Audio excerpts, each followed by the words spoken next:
been a bad week for Jeb Bush. How bad? Takes quite a bit to create cable TV news consensus, but Jeb's serial answers on the Iraq war did just that. Here is but a sampling of the dump on Bush chorus.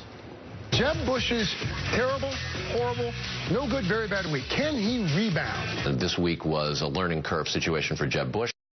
First answer was his gut answer, and from here he can't continue to vacillate. He took, 5 attempts to clarify what his position was on an issue that's really important to the American people. That it took so long for him to clean it up and get to where he is now.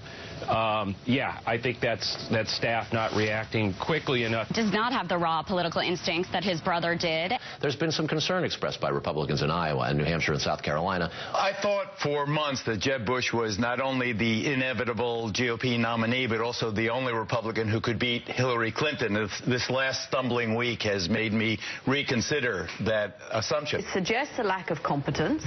This is the one question he knew he was going to be asked in relation to his brother.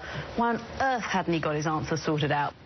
All right, I'm not sure Governor Bush will be that focused on Geraldo's view on this, but although his view is not a view unique to him. No, I know. That is a view being widely voiced by many. I mean, that is a lot of voices saying pretty much the same thing, which is this is a big problem.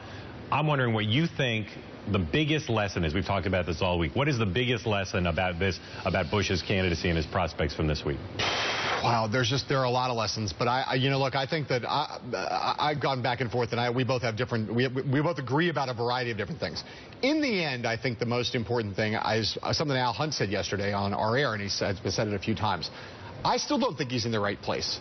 I still think he is in a place that has him in a wrong, in terms of the electorate, the broad electorate. His view now, which is, I would not, his professed view, which is, I would not have invaded Iraq if we didn't have evidence of WMDs, but I still think the war was worth it. I still think that with hindsight, we're right to go in, and the world is better off. Nobody doubts that the world's better off without Saddam Hussein in there, but that he seems to still be discounting the costs of the war in a way that I think is not the mainstream of the country is, and a place where I think even the mainstream of the Republican Party is, in terms of the damaged American credibility around the world, lost lives, screwed up region, all the rest. Here's what I think is a bigger problem. That's a big one, but here's what I think is bigger. People are being hyperbolic about this, but it is clear. Jeb Bush said, if I'm going to run, I'm going to run joyfully. And he said, I'm going to show people my heart, and I'm going to be authentic.